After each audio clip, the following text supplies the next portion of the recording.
முஸ்லீம் மதத்தில் இருக்குதா, இந்து மதத்தில் இருக்குதா, கிறிஸ்டின் மதத்தில் இல்லை அப்படின்றதெல்லாம் எதுவுமே இதில் கிடையாது. மெரிபா பன்னீர் சோடா, ஐ ட்ரஸ்ட் மெரிபா. இங்கே வந்து கடவுள் வழிபாடு, இயேசு வழிபாடு எல்லாம் அவங்கவுங்க மதத்துக்கு தகுந்த மாதிரி அதெல்லாம் தெரியுமா தவிர உலகம் பூரா இருக்கிறது வந்து இன்னைக்கு உலகம் ஜின்னுன்னா என்னன்னு வேர்ல்டு ஃபுல்லாக தெரியும். ஜின் மாந்திரிகமும் நார்மலாக நம்ம கேள்விப்படுற மாந்திரிகமும் ஒன்றா இல்லை வேறு வேறு? அந்த ஆரம்பத்திலே சொல்லிட்டேனே, ஜின் வந்து மோசமானது, நல்லது தான் செய்யும். நம்ம கிட்ட ஒரு சிறு தவறு இருந்தால் நம்மளே அது இது பண்ணிடும். ஜின்களில் ஏதோ ஒரு பிரச்சனை இருக்குது, அதை நெருங்கும் போது ஏதோ ஒரு பிரச்சனை இருக்குது அப்படின்னா என்ன பிரச்சனை? அரசியலில் ஜின்னோட ஈடுபாடு இருக்கா? அதை வச்சு ஏதாச்சும் பண்ணுவாங்களா? ஒரு பதவிக்கு வர வரைக்கும் நான் நல்லது செய்கிறேன்னு மக்கள்கிட்ட சொல்லுவாங்க. வந்த பிறகு அவங்க குடும்பத்தை அவங்கள தான் காப்பாற்றிக்குவாங்க. அதே மாதிரி இந்த ஜின்னு கட்டியும்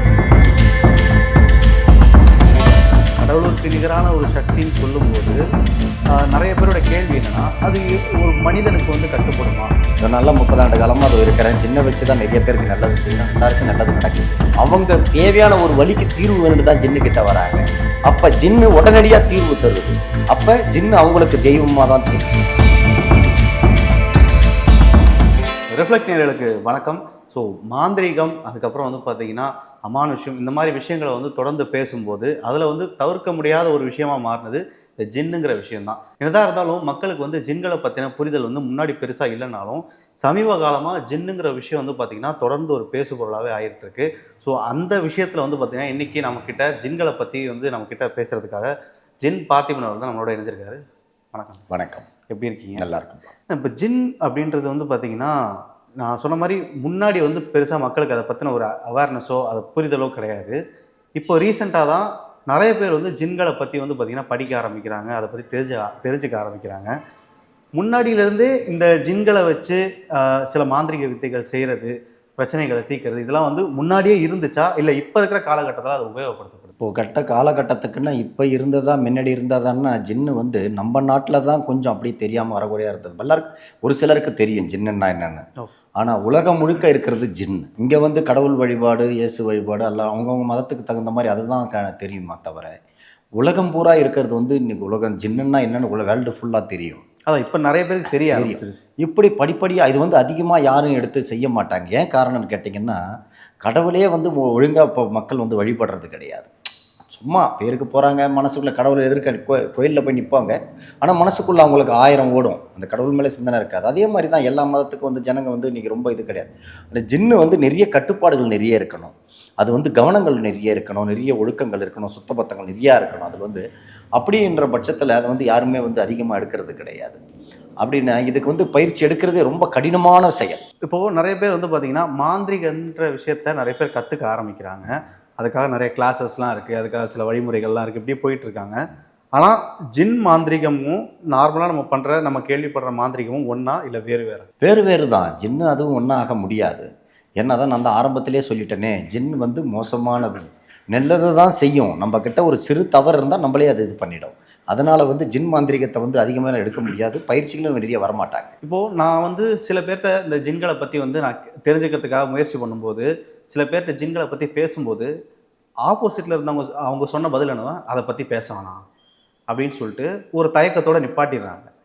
அது வந்து அது மேலே இருக்க பயமா இல்லை அது வந்து அந்த அளவுக்கு ஒரு ஆபத்தான ஒரு விஷயமா? ஏன்னா நிறைய தெரிஞ்சவங்களே வந்து இல்லை ஜின்களை பற்றி பேச வேணாம், அது வந்து நமக்கு தேவையில்லாத வேலை அப்படின்ற மாதிரி வந்து தடுத்துடுறாங்க. எதனால்? அது பயமா? கண்டிப்பாக நிறைய பேர் பயப்படுவாங்க. ஏன்னா சிலர் வந்து சொல்லி வெளியே ஆட்கள் சொல்கிறது அப்படி, ஜின்னை வந்து அது செய்யும் இதை செய்யும்னுட்டு. ஆனால் இது வரைக்கும் யாருக்கும் எந்த ஆபத்தும் ஜின் செய்ததில்லை. இதனால 30 ஆண்டு காலமாக அது இருக்கிறேன். ஜின்னை வச்சு தான் நிறைய பேருக்கு நல்லது செய்கிறோம், எல்லாருக்கும் நல்லது நடக்குது. இப்போ நானும் நல்லா தான் இருக்கிறேன், எல்லாரையும் நல்லா தான் வச்சுருக்கிறோம். அதனால் வந்து யாருக்கும் எந்த பாதிப்பும் கிடையாது. ஆரம்பத்திலே நான் சொன்ன மாதிரி தான், ஜின்னை வச்சுக்கிட்டு தவறு பண்ண முடியாது. நீங்கள் வேறு துறையில் இருந்துக்கிட்டு வேறு இதில் வந்து தவறு பண்ணிங்கன்னா எல்லாத்தையும் ஏற்றுக்கும். ஆனால் ஜின்கிட்ட நீங்கள் வச்சுக்கிட்டு தவறாக நடந்தீங்கன்னா நம்மளே அதை அடிக்கும். அதுதான் உண்மை. இல்லை, இப்போ வந்து ஜின்களை வச்சு தவறு பண்ண முடியாதுன்னு சொல்கிறீங்க. ஆனால் ஜின்கள் வந்து நிறைய பேர் கட்டுப்படுத்துறதுக்கோ இல்லை அதுக்கிட்ட நெருங்கிறதுக்குமே பயப்படுறாங்க. எதனால் அந்த பயம்? ஏன்னா வந்து ஜின்கள் வந்து கெடுதல் பண்ணாதுன்னு சொன்னாலும் ஆனால் அது மேலே இருக்க பயம் வந்து பார்த்திங்கன்னா தொடர்ந்து நிறைய மக்களுக்கு வந்து பார்த்திங்கன்னா இருந்துக்கிட்டே தான் இருக்குது. நிறைய பேர் சொல்கிறது ஜின்னுங்கிறது விளையாட்டு கிடையாது, நீங்கள் நினைக்கிற மாதிரி முஸ்லீம் மதத்திலேயே ஜின்களை பற்றி நிறைய விஷயங்கள் சொல்லப்பட்டிருக்கு. அப்படின்றப்போ இது வந்து இருக்கிறதுக்கான சாத்தியக்கூறு நிறையவே இருக்குதுன்னு சொல்லிட்டு அவங்களே ஒத்துக்கிறாங்க. அதனால் அதில் ஏதோ ஒரு பிரச்சனை இருக்குது. ஜின்களில் ஏதோ ஒரு பிரச்சனை இருக்குது, அதை நெருங்கும் போது ஏதோ ஒரு பிரச்சனை இருக்குது அப்படின்றாங்க. என்ன பிரச்சனை? எல்லாமே எதுவும் பிரச்சனை கிடையாது. என்ன காரணம்னு கேட்டால் நம்ம கரெக்டாக இருக்கணும். ஜின்னுக்கிட்ட வந்து நம்ம கரெக்டாக இருந்தோம்னா நமக்கு எந்த பிரச்சனையும் கிடையாது. அதை வச்சுக்கிட்டு நம்ம வேறு ஏதோ கையாளுறது, நம்ம ஆசைப்படுறத நம்ம செய்கிறது, வேறு மாதிரி தவறான இசுக்கு பண்ணுறவங்க எல்லாமே கொஞ்சம் பயந்து தான் ஆகணும். ஏன்னா ஒரு பதவிக்கு வர வரைக்கும் நான் நல்லது செய்கிறேன் நல்லது செய்கிறேன்னு மக்கள்கிட்ட சொல்லுவாங்க. வந்த பிறகு அவங்க குடும்பத்தை அவங்கள தான் காப்பாற்றிக்குவாங்க. அதே மாதிரி இந்த ஜின்னுக்கிட்டையும் நான் வந்து நல்லது செய்கிறேன் நல்லது செய்கிறேன்னு நம்ம கிட்ட வந்து சொல்லி கற்றுக்க வருவாங்க, பயிற்சி பெற வருவாங்க, ஜின்னை வேணும் எனக்குன்னு கெஞ்சுவாங்க. ஒரு மாதிரி நல்ல அப்பாவி மாதிரி நடிப்பாங்க. அதை வாங்கிக்கிட்டு அவங்க சுயநலத்துக்காக என்ன வேணும்னாலும் செய்வாங்க. அந்த நேரத்தில் தான் ஜின்னு அவங்கள அழிக்கும். ஏன்னா நீங்கள் பொதுவாக நல்லது செய்தீங்கன்னா யாருக்கு எந்த ஆபத்தும் கிடையாது. இப்போது நான் கேள்விப்பட்டது வந்து பார்த்தீங்கன்னா, அரசியல் ரீதியாக அரசியலில் இந்த மக்களை ஆட்சி பண்ணுறது, பெரிய பெரிய விஷயங்கள்லாம் வந்து பார்த்திங்கன்னா இந்த மாந்திரிகம் வந்து உள்புகுந்து தான் இருக்குது. ஜின்களை வச்சு அரசியல் வந்து பார்த்திங்கன்னா அரசியலில் சில வேலைகளை செய்கிறாங்க. எனக்கு பர்சனலாக ஒருத்தர் கால் பண்ணி வந்து பேசுகிறாரு. அவர் நல்ல போஸ்டிங்கில் இருந்த ஒரு மனுஷன். அவர் சொல்கிறார், எனக்கு வந்து குறிப்பிட்ட காலமாக எனக்கு ஒரு ஏதோ பிரச்சனை இருக்குது, எனக்கு கண்ணுக்கு ஏதோ தென்படுது, என்னை சுற்றி சுற்றி ஏதோ என்னோடய வளர்ச்சி ஏதோ தடுத்துக்கிட்டே இருக்குது, ஆனால் அது வந்து அமானுஷ்யமா இல்லை ஜின்னாங்கிறது எனக்கு தெரியல அப்படிங்கிறாரு. அரசியலில் ஜின்னோட ஈடுபாடு இருக்கா? அதை வச்சு ஏதாச்சும் பண்ணுவாங்களா? கட்டாயம். அரசியல் என்றது கெட்டது. இந்த நாட்டையே ஆள்றதுக்காகவெல்லாம் பெரிய பெரிய இடத்துல ஜின்னை வச்சு தான் ஆளுவாங்க. ஆதி காலத்துலலாம் மன்னர் காலத்துலலாம் வந்து ஜின்கள் தான் பயன்படுத்துவாங்க. ராஜராஜ ராஜகால் அதெல்லாம் ஜின்னெல்லாம் வச்சுருப்பாங்க. நிறைய உலக நாடுகள் எல்லாமே ஜின்னை வச்சு நிறைய நடந்திருக்குது. நிறைய அதில் தான் உலகம் பூரா ஜின்னுன்னா என்னென்னு தெரியும். ஏன்னா நேத்தோ இன்றைக்கே உருவானது கிடையாது ஜின்னு. உலகம் உருவாகும் போதுலேருந்து ஆரம்பத்துலேருந்து இருக்கிறது ஜின்னு தான். அதனால் வந்து ஜின்னை வச்சு நம்ம அரசியல்ன்றது ஒரு சாதாரண விஷயம். ஏன்னா ஒரு உலகத்தையே ஆட்டி படைக்கக்கூடியது ஜின்னு, கடவுளுக்கு நிகரான ஒரு சக்தி. அப்படின்ற பட்சத்தில் ஒரு ஆளை ஒரு எம்எல்ஏ ஒரு எம்பி இந்த மாதிரி ஆக்கிறதெல்லாம் ஒரு சாதாரண விஷயம். இது ஜின்னை பயன்படுத்தி நிறைய இடத்துல நடக்குது. அமானுஷ்யம் இப்போ நான் ஒருத்தர் சொன்னேன் பார்த்தீங்கன்னா, அமானுஷ்யங்கிறது ஒரு விஷயம், ஜின்னுங்கிறது வேறு. அப்படி இருக்கும்போது அவர் சொல்கிறார், எனக்கு ஏதோ ஒரு பிரச்சனை இருக்குது, என் வளர்ச்சி ஏதோ தொடர்ந்து வந்து தடுத்துக்கிட்டே இருக்குது, என்னால் வந்து அதை யூகிக்கவும் முடியல, என்னன்னு தெரிஞ்சுக்கவும் முடியல, யார்கிட்ட போனாலும் அதுக்கு எனக்கு ஒரு விடையே கிடைக்கல அப்படின்னு சொல்கிறாரு. இது அமானுஷ்யத்தோட வேலையாக இருக்குமா, இல்லை இதில் ஜின்னோட இடபாடு ஏதாச்சும் இருக்கு? அமானுஷ்யமாக இருந்தால் பல வழியில் அதை கட்டு போட்டுடலாம். கெட்டதாக இருந்தால் செய்வனையாக இருந்தால் பல வழியில் தீர்க்கலாம். ஜின்னாக இருந்தால் தான் எதை வழியில் போனாலும் சரி பண்ண முடியாது. ஏன்னா ஜின்னு கடவுளுக்கே கட்டு போட்டுட்டு தான், இப்போ உங்களை அழிக்கணும்னு நினச்சேன்னா அந்த கடவுளுக்கே கட்டு போட்டுட்டு தான் உங்களை அழிக்க முடியும். அப்படின்றதால ஜின்னாக இருந்தால் மட்டும்தான் அதை எதிர்கொள்ள முடியாது. யாராலையும் எதிர்கொள்ள முடியாது, கடவுளால் கூட எதிர்கொள்ள முடியாது. அப்படி ஜின் பாதிப்பாக இருந்தால் தான் யாராலையும் எதுவும் செய்ய முடியாது. கண்டிப்பாக. இப்போது ஜின் வந்து பார்த்தீங்கன்னா, ஜின்னுங்கிற ஒரு சக்தி ஒரு மனுஷனை வந்து பார்த்தீங்கன்னா கீழே கொண்டு வரணும், அவனோட வளர்ச்சியை வந்து தடுத்து அவனை வந்து அடிமட்டத்தை கொண்டு வரணும்னு முடிவு பண்ணி ஒரு ஜின்னு வந்து அவனை ஆதிக்கம் பண்ணிக்கிட்டு இருக்கு அப்படின்னா, அந்த விஷயத்தை தடுக்கவே முடியாதுங்களா? இல்லை வேறு ஏதாவது மூலியமாக அந்த ஜின்னை வந்து சாந்தப்படுத்தியோ வேறு எதனா முறைகளில் அவர் அதுலேருந்து ரெக்கவர் பண்ணுறதுக்கான வாய்ப்புகள் ஏதாச்சும் இருக்குது? கண்டிப்பாங்க. இப்போ ஒருத்தவங்க அழிக்கிறாங்கன்னாக்கா அதுக்கு வந்து கண்டிப்பாக அவங்களால பாதிக்கப்பட்டவங்க தான் யாரும் ஜின்னை வச்சு செய்ய முடியும். இப்போ உங்களால் நான் பாதிச்சிருந்தா தான் அந்த ஜின்னுக்கிட்ட சொல்லி நம்ம செய்ய முடியும்.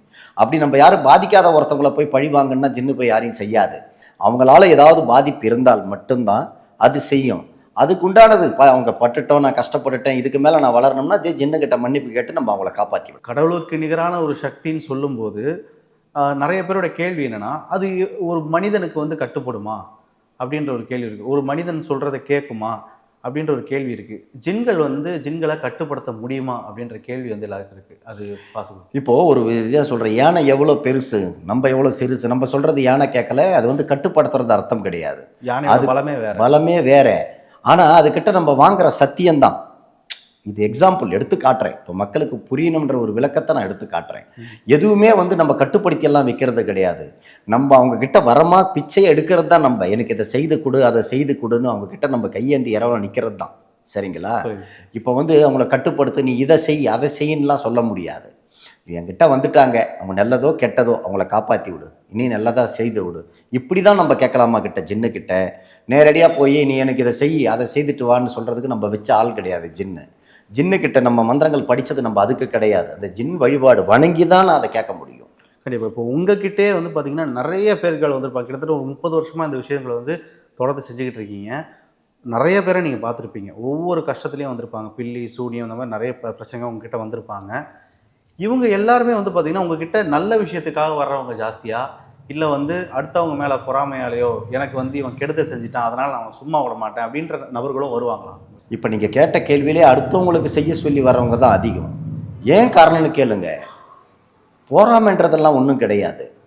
அவங்களால பாதிச்சா மட்டும்தான், ஆரம்பத்திலே சொல்லிட்டேன், ஜின் அவங்களால இப்போது கூடயே இருந்து பழகுறாங்க, ஒரு பெண்ணுக்கிட்ட ஆண் கூடயோ, அவங்க கிட்ட இருந்து நல்லா சொத்து பத்து நகை நட்டு வாங்கி ஏமாற்றிட்டு கடைசியில் வேற ஒரு கல்யாணம் பண்ணிக்கிறாங்க, ஆணாகட்டும் பெண்ணாகட்டும்.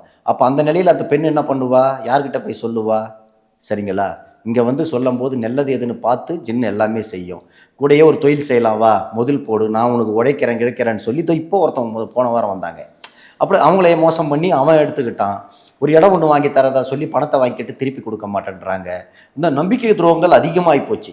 அப்படி அதிகமாகும் போது அப்போ அவங்க என்ன சொல்லுவாங்கன்னா, எனக்கு பணம் போனாலும் பரவாயில்ல, எனக்கு எது போனாலும் பரவாயில்ல. ஏன்னா அவங்கள மிரட்டுறது, நீ என்ன பண்ணுறியோ பண்ணு, நீ எங்கே போறியோ போ, எந்த போலீஸ் ஸ்டேஷனுக்கு போறியோ போ, எங்கே போய் என்ன ஒன்றும் பண்ணுறியோ பண்ணுன்றது. அப்போ தான் வந்து அவங்க அழுவுவாங்க, நான் என்னானாலும் பரவாயில்ல, அவனை விடக்கூடாது, அவனுக்கு அந்த பாதிப்பை திருப்பி தரணுன்னுவாங்க. ஏன்னா சும்மாவே வந்து யாரையும் ஒருத்தவங்களை போராமையில் வந்து இதை செய்யணும் அதை செய்யணும்னு எண்ண மாட்டாங்க. பார்க்குறவங்க இவன் நல்லாக்கிறான்னு போராமப்படலாம், அவ்வளோதான். இவ்வளோ தூரம் படியேறி வந்து இதை வந்து செய்யணும் போகணும்னு யாரும் முன் வர மாட்டாங்க. கண்டிப்பாக மாட்டாங்க. பாதிப்பு இருந்தால் மட்டும்தான் வருவாங்க. கட்டாயம் பாதிப்படுறவங்க நான் கண்டிப்பாக செய்து தருவேன். கண்டிப்பாக. இப்போ வந்து பார்த்தீங்கன்னா, ஜின்களை பற்றி நான் சில விஷயங்கள் படிக்கும்போது என்ன தெரிஞ்சுச்சுன்னா, ஜின்கள் வந்து மனிதர்கள் மாதிரியே படைக்கப்பட்ட ஒரு விஷயம், அதுவும் குடும்பமாக வாழும் அப்படின்னு வந்து சொல்லி கேள்விப்பட்டேன். இது இல்லாமல் வந்து பார்த்தீங்கன்னா, மனிதர்கள் வந்து பார்த்தீங்கன்னா கடவுளை இது பண்ணுற மாதிரி அதுங்களுக்கும் சில விஷயங்கள்லாம் இருக்குது, அதுவும் வந்து இந்த பூமியில் ஒரு விஷயந்தான் அப்படின்ற மாதிரிலாம் சொல்கிறாங்க. இந்த மனிதர்களும் ஜின்களுக்கும் இருக்கிற வித்தியாசம் என்ன? ஜின்கள் வந்து எந்த விஷயத்தில் வேறுபட்டு நிற்கிது மனுஷங்கள்? எந்த விஷயத்தில் வேறுபட்டு நிற்கிதுன்னா, மனிதர்கள் வந்து இன்னைக்கு வந்து எந்த விஷயத்திலையும் மனிதர்களுக்கும் ஜின்னுக்கும் வேறுபாடு இருக்காது. ஏன்னா ஒரு சிலர் கடவுள் இருக்குன்றாங்க மனிதர்கள்லே, ஒரு சிலர் கடவுள் இல்லைன்றாங்க. புரியுதுங்களா?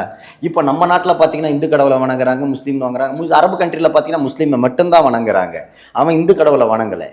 அப்போது நாட்டுக்கு நாடு வேறுபடுது, அது அவங்களுடைய தனிப்பட்ட சுதந்திரம். அதே மாதிரி தான் ஜின்னுக்கும். ஜின்னு வந்து கடவுளுக்கு கட்டுப்படாது. இப்போது நமக்கு என்ன ஜின்னுக்கிட்ட தேவைன்னு கேட்டிங்கன்னா, நான் நேரடியாக தான் கேட்பேன் எதுவுமே சரி, கடவுள்கிட்ட போய் வழிபட்டு முடியாதவங்க தான் இங்கே எங்கிட்ட வராங்க. ஜின்கிட்ட வந்து தீர்வு அடைஞ்சி கொடு, 100% இல்லை 200% தீர்வு கொடுக்குறேன். சரிங்களா? அவங்களுக்கு யாரும் கடவுள்கிட்ட போகாதீங்கன்னு நம்ம சொல்லலை, போய் முட்டி மோதி முடியாதவங்க தான் நடக்குதா இல்லைங்களா? ஏன்னா நேரடியாக தெரிஞ்ச ஒரு மந்திரிக்காரன்ட்டு இப்போ ஜின் பார்த்திவன்கிட்ட போகலாம், மாந்திரிக்காரங்கிட்ட ஜின்னுக்கிட்ட போகலான்னு யாரும் வர்றது கிடையாது. அவங்க வருஷ கணக்கில் கஷ்டப்பட்டுட்டு அனுபவப்பட்டு எங்கேயும் முடியலன்ற பட்சத்தில் தான் அவங்க தேவையான ஒரு வழிக்கு தீர்வு வேணுன்னு தான் ஜின்னுக்கிட்ட வராங்க. அப்போ ஜின்னு உடனடியாக தீர்வு தருது. அப்போ ஜின்னு அவங்களுக்கு தெய்வமாக தான் தெரியும். சரிங்களா? அவங்களுக்கு பாதிக்கப்படுறவங்களுக்கு ஜின்னு அவங்களுக்கு கடவுளாக தெரியலாம். சரிங்களா? வேற ஒன்றும் கிடையாது, இதில் பெரியவங்க சின்னவங்கன்றது கிடையாது. இப்போ நானே உங்களுக்கு ஒரு ஆபத்தில் உதவி பண்ண நீங்கள் என்னன்னு சொல்லுவீங்க? எனக்கு வந்து நீங்கள் ஒரு கடவுள் மாதிரி தெரிவிங்க. அதே தான், ஜின்னு காப்பாத்துது, அதனால ஜின்னை வணங்குறேன். இந்த புராணங்களில் ஜின்களை பற்றி இருக்கா அப்படின்னா, முஸ்லீம்களோட குரான்களில் தான் வந்து பார்த்தீங்கன்னா ஜின்களை பற்றின நிறைய விஷயங்கள் இருக்குது. அதை வந்து ஜின்களை பெரும்பாலும் நம்புறவங்களும் முஸ்லீம்களாக தான் இருக்காங்க. ஏன்னா அதில் குரானில் சொல்லப்பட்டிருக்க ஒரு விஷயம் நம்புகிறாங்க. இப்போது மாற்று மதத்தினரும் இங்கே இருக்காங்க, ஹிந்து இருக்காங்க, அதுக்கப்புறம் கிறிஸ்டின்ஸ் இருக்காங்க, இன்னும் நிறைய சில மதத்தினர்லாம் இருக்காங்க. அப்படின்றப்போ இவங்க எல்லாருக்கும் பொதுவானது தான் ஜின்னா. ஏன்னா நிறைய பேர் ஜின்களை வந்து நம்ப மாட்டாங்க. சரிங்களா? இப்படி ஒரு சக்தி இருக்கா அப்படின்றது வந்து பார்த்தீங்கன்னா, நமக்கு ஒரு விஷயம் நடக்கும்போது தான் அதில் உண்மை இருக்கா இல்லையான்றது நமக்கு தெரியும். சரிங்களா? அது வரைக்கும் எந்த ஒரு விஷயமும் நமக்கு வந்து ஒரு கற்பனையாக ஒரு கதையாக மட்டும்தான் இருக்கும். ஜின்றது எல்லாருக்கும் பொதுவான விஷயமா அப்படின்றது தான். முஸ்லீம் மதத்தில் இருக்குதா, இந்து மதத்தில் இருக்குதா, கிறிஸ்டின் மதத்தில் இல்லை அப்படின்றதெல்லாம் எதுவுமே இதில் கிடையாது. முஸ்லீம்கள் அதை ஜின்னுன்னுவாங்க, புரியுதுங்களா? இந்துக்கள் பூதம்னு சொல்லுவாங்க, கிறிஸ்தவர்கள் ஜீனின்னு சொல்லுவாங்க. ஜின்னுன்றது எல்லா மதத்துக்கும் பொதுவானது தான், எல்லா மதத்துலையும் இருக்கிறது தான். அவங்க கூப்பிடுறது தான் பேர் வேற. புரியுதுங்களா? இப்போது நீங்களும் மனுஷன்தான், நானும் மனுஷன்தான். உங்கள் பேர் என்னன்னு சொல்லுவாங்க? என் பேர் இஸ்லாம் சம்மந்தப்பட்டது. ஆமாம். என் பேர் என்ன பண்ணுறாங்க, ஒரு இந்து சம்மந்தப்பட்டதால் இந்து பேர். அந்த ஒரு கிறிஸ்டின் பேர் என்ன பண்ண சொல்லுவாங்க, ஒரு கிறிஸ்டின் குழந்தைய பேர் வச்சு கூப்பிடுவாங்க. பேர்கள் மாறுதா தவிர நீ நானும் எல்லாரும் மனிதன் ஒன்று தானே, மனுஷன் தான். புரியுதுங்களா? அதே தான் ஜின் கிட்டையும், எல்லா ஜின்னும் ஒன்று தான். ஆனால் என்னென்னா மனிதர்களால் இப்போ அவங்க படித்தது வேற, இப்போ இவங்க படிக்கிறது வேற, அவங்க படிக்கிறது வேறன்ற மாதிரி தான். அவங்க மதத்துக்கு ஏற்ற மாதிரி அதுக்கு பேர் வச்சிருக்கிறாங்க. பூதம் என்னுவாங்க, ஜீனின்னுவாங்க, சின்னுன்னுவாங்க, எல்லாமே ஒன்று தான். நிறைய விஷயங்கள் எங்களோட ஷேர் பண்ணியிருக்கீங்க. ஸோ பார்க்குற நேயர்களுக்கு வந்து பார்த்தீங்கன்னா, உங்ககிட்ட எப்போ வேணால் கால் பண்ணி பேசலாமா உங்ககிட்ட? ஏன்னா வந்து சில பேர் வந்து சொல்லுவாங்க, பட்டுன்னு அவங்க கிட்ட காண்டாக்ட் பண்ண முடியலலாம் சொல்லுவாங்க. உங்களை காண்டாக்ட் பண்ணுறதுக்கு எப்படி நீங்கள் காண்டாக்ட் பண்ணலாம்? கட்டாயம் என்கிட்ட என் கிளைண்ட்டுங்க இத்தனை வருஷமாக அதை மீடியாவில் இருக்கிறேன் போகிற வரேன் யாருமே சரி ஒரு ஆபத்துன்ற நேரத்துக்கு தான் நம்ம தொலைபேசி வச்சிருக்கிறது. எந்நேரம் கூப்பிட்டாலும் எது பார்த்தீங்கன்னா நைட்லலாம் பார்த்தீங்கன்னா வெளிநாட்டு கால் கனடா, அமெரிக்கா, ஆஸ்திரேலியா இந்த மாதிரி வந்து நைட் கால்ஸ் எல்லாம் அங்கே வரும். எப்போ எந்த நேரத்துக்கு யார் கூப்பிட்டாலும் சரி உடனடியாக எடுத்து அவங்களுக்கு உண்டான தகுந்த தீர்வு இங்கே நான் கொடுத்துருவேன். கண்டிப்பாக நிறைய விஷயம் கூட பகிர்ந்துக்கிட்டீங்க. உங்கள் நேரத்துக்கு ரொம்ப ரொம்ப நன்றிங்க. நன்றி.